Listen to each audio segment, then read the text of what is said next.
What if you lived in a world where nobody ages past 25 and the only currency is time? Every second you spend brings you closer to your last breath.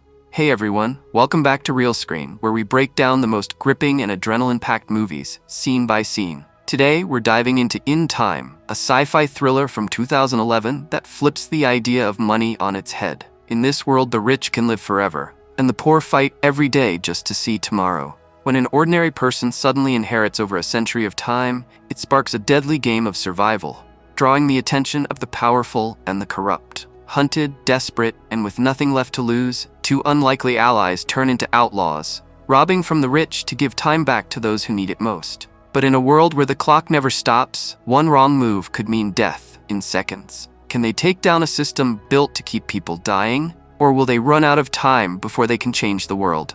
Let's break down In Time step by step. And if you're new here, make sure to subscribe and turn on notifications so you don't miss any of our recaps. So let's start talking about In Time. The movie begins in a futuristic world where humans are genetically engineered to stop aging beyond 25 years, and time is used as currency. To survive, people must earn and manage their time. The story starts with Will Salas waking up and meeting his mother, Rachel Salas. During this scene, Will wishes Rachel a happy 50th birthday. Rachel then tells Will that she has a 48-hour work shift and asks him to meet her at the bus stop the following day. Will agrees, and as he gets ready to leave the house, Rachel gives him 30 minutes for lunch. Once outside, Will heads to his workplace. On the way, he meets his friend Borel, and they decide to grab a coffee. There, they realize that the cost of coffee has increased from 3 minutes to 4 minutes since the previous day. After completing his shift and earning his daily time, Will goes to a bar to relax. At the bar, Borel points out a man named Henry Hamilton, who has over a century of time on his clock. Curious, Will approaches Henry and warns him to leave the bar for his safety. Soon after, Fortis and his gang arrive at the bar, while the other patrons quickly leave, but Henry remains. Will hides and observes the situation. Fortis challenges Henry to a time-stealing fight, which Henry accepts. Henry, however, excuses himself to go to the washroom. Seizing the opportunity, Will, who was hiding nearby, knocks out one of Fortis's men and helps Henry escape from the bar. Despite being chased by Fortis and his gang, Will and Henry manage to elude them. Later, while in hiding, Will and Henry get to know each other better. During their conversation, Henry asks Will his real age. Will replies that he is 28 years old, to which Henry reveals that he is actually 105 years old. While Will and Henry are talking, they both fall asleep. The next morning, Henry wakes up earlier than Will and transfers almost all of his remaining time to Will, leaving himself with just 5 minutes. Henry then quietly leaves. When Will wakes up and checks his time, he realizes what Henry has done. Searching for Henry, Will spots him standing on a bridge. Will runs toward him to save him, but Henry's remaining 5 minutes expire before Will can reach him. Henry dies and falls into the river below. Devastated, Will goes to Borel's house to explain everything that happened. Will also gifts Borel 10 years of his newly acquired time. Overjoyed, Borel heads to a nearby bar to celebrate. Meanwhile, Rachel finishes her work shift that night, after paying off part of her debts, with only an hour and a half of time left on her clock. Rachel boards a bus to go home. However, she discovers that the bus fare has doubled from 1 hour to 2 hours. Lacking enough time to buy a ticket and knowing it would take more than 2 hours to walk home, Rachel starts running instead. Will, waiting at the bus stop as usual, realizes something is wrong when Rachel doesn't arrive on her regular bus. He starts searching for her. Eventually, he sees Rachel running toward him in the distance and rushes to meet her. Tragically, Rachel's time expires just as they reach each other, and she collapses and dies in Will's arms. The next morning, timekeeper Raymond Leon and his team arrive to investigate Henry's death. They examine his body and find a nearby CCTV camera. Leon decides to review the footage. Meanwhile, consumed by grief and anger over his mother's death, Will vows to take revenge on the system controlling time. He hires a taxi and makes his way to New Greenwich, the city of the wealthy.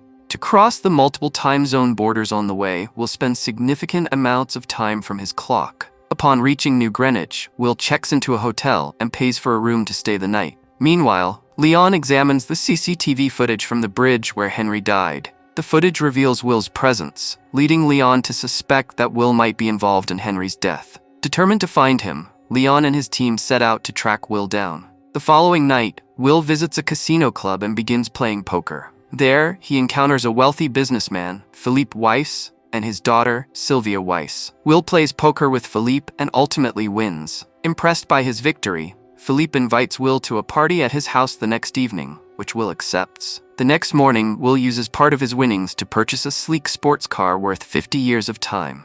That night, he heads to Philippe's residence to attend the party. During the event, Will and Sylvia engage in conversation and get to know each other better. However, their evening takes a turn when Leon and his team locate Will and arrive at Philippe's house. They detain Will on the spot and question him about how he acquired such a large amount of time. Though Will tells the truth, Leon doesn't believe him. Instead, Leon confiscates most of Will's time, leaving him with just 2 hours. Determined to escape, Will overpowers Leon and his team. Using Sylvia as a hostage, Will escapes the premises, with Leon in pursuit. During the chase, Leon's car crashes, allowing Will and Sylvia to get away. The next morning, while on the run, Will and Sylvia encounter a roadblock set up by Fortis and his gang. Will's car crashes and overturns, knocking both him and Sylvia unconscious. Fortis and his gang arrive at the scene and begin stealing Sylvia's time. However, before they can completely drain her clock, the sound of an approaching timekeeper vehicle forces them to flee. After a short while, Sylvia regains consciousness and checks her time, discovering that she has only 30 minutes left. Will quickly transfers 5 minutes of his own time to her, and they both leave the area. Later, Leon arrives at the crash site and finds Will's overturned car. From this, Leon deduces that Will is likely heading back to his hometown and continues his pursuit. While Will and Sylvia go to meet Burrell, Burrell's wife informs Will that the 10 years of time he gave Burrell were stolen by the patrons at the bar after they got him drunk. They then killed Burrell to take his time. Hearing this, Will is devastated. With little time remaining on their clocks, Will and Sylvia sell Sylvia's earrings to get 2 days' worth of time, which they split evenly. Afterward, Will asks Sylvia for her father's phone number and calls Philippe, demanding 1,000 years of time. Leon intercepts the call and speaks to Will while his team traces the location of the call. Will and Sylvia then return to Will's house to spend the night. That evening, Sylvia asks Will about his parents, and Will reveals that they have passed away. The two share personal details and reflect on their lives. The next morning, they realize that Philippe has refused to transfer the 1,000 years requested. Will and Sylvia leave the house and start walking. Sylvia suggests calling Philippe again to ask for help.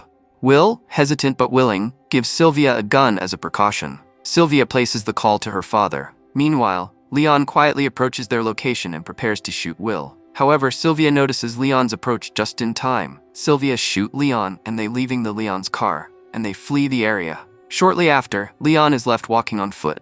As he passes through the streets, angry townspeople berate him for being a timekeeper. Another timekeeper arrives and takes Leon away. Meanwhile, Will and Sylvia stop a passing car, rob the woman inside of her time, jewelry, and the car and drive off. That night, Leon meets with Philippe and informs him about the connection between Will and Sylvia. He tells Philippe that, due to the recent events, he will issue warrants to arrest Sylvia and anyone aiding her. Philippe tries to bribe Leon to prevent this, but Leon refuses and leaves. The next morning, Will and Sylvia prepare to rob Philippe's company, Weiss Time Lenders, and its loan banks. Using a Weiss company truck, they crash into one of the banks, steal as much time as they need, and instruct the remaining people inside to distribute the rest of the stolen time among themselves before fleeing the scene. Shortly afterward, Leon and his team arrive at the robbed bank to investigate. Meanwhile, Will and Sylvia distribute some of the stolen time to Burrell's widow and share the rest among various poor individuals. Over the course of a week, Will and Sylvia successfully robbed 6 different Weiss Time Lenders branches, prompting the authorities to issue a bounty of 10 years for anyone who assists in capturing them. Fortis, intrigued by the announcement, begins to take an interest. One night, while staying at a hotel, Will and Sylvia realize that the timekeepers have surrounded the building to apprehend them. They manage to escape by jumping out of a window. As they flee, Leon pursues them, eventually engaging them in a gunfight. Although the confrontation is intense, Will and Sylvia manage to outmaneuver Leon and escape by boarding a nearby bus. Later that night, Fortis and his gang locate Will and Sylvia's hideout and break into their room, capturing them both. Fortis challenges Will to a fight for time. Though reluctant, Will accepts. In the ensuing battle, Will uses a clever strategy to defeat Fortis, killing him and his gang before escaping with Sylvia. The next morning, Will and Sylvia confront Philippe in his office, abduct him, and steal 1 million years of time from his account. They leave the office before Philippe can react. Learning of the heist, Leon deduces that Will and Sylvia are responsible and sets out to capture them once and for all.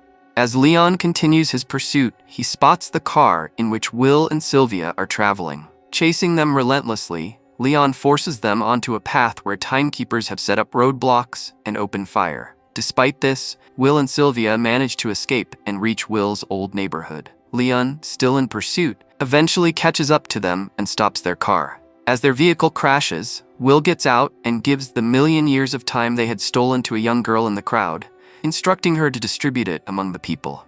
The commotion attracts the entire neighborhood, creating chaos that Will and Sylvia use to their advantage to escape Leon once again. However, Leon steals another timekeeper's car and continues chasing them. Leon drives as far as his car can take him, then runs the rest of the way on foot. He catches up to Will and Sylvia, capturing them. While talking to them, Leon's own time runs out and he dying instantly. At this point, Will and Sylvia realize they only have 1 minute of time left. Racing against the clock, they run to Leon's car to access its time reserves. Will quickly retrieves the time and sprints back to Sylvia, transferring enough time to save both their lives. Following this, the streets become crowded with people heading towards cities like New Greenwich. Many of them now possess at least a year's worth of time, which makes it impossible for the authorities to maintain control. Realizing they can no longer uphold the system, the timekeepers abandon their roles. In the end, Will and Sylvia head to another bank, preparing for yet another heist. The movie concludes with a poignant commentary on time, freedom, and survival. And that's the story. If you enjoyed this recap, don't forget to hit the like button, subscribe, and ring the bell so you won't miss the next movie breakdown. Got a favorite film you want us to cover next? Drop it in the comments below. Thanks for watching, and we'll see you in the next one on Real Screen.